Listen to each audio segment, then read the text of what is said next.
Hello everyone.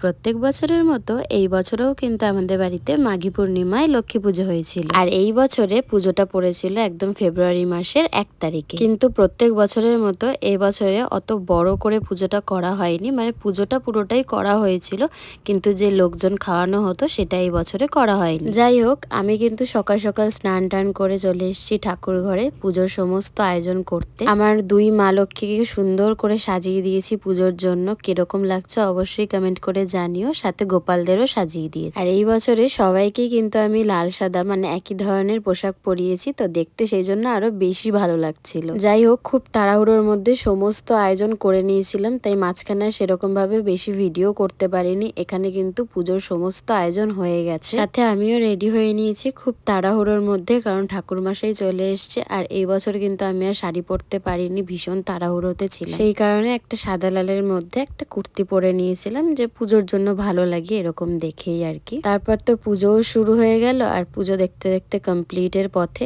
এই যে দেখো, এখানে কিন্তু এখন যজ্ঞ হচ্ছে। প্রত্যেক বছরের মতো অত লোকজন না থাকলেও পুজোটা কিন্তু প্রত্যেক বছরের মতোই ভীষণ সুন্দরভাবে হয়েছিল। দেন পুজো কমপ্লিট হয়ে যাওয়ার পর সবাইকে প্রসাদ দিয়ে আমিও একটু প্রসাদ খাওয়ার সুযোগ পেয়েছিলাম। আর সারাদিন উপোস থাকার পর এই প্রসাদটা যেন অমৃত লাগছিল একদম। তাহলে চলো, সবাই খুব ভালো থেকো। আজকের মতন টাটা।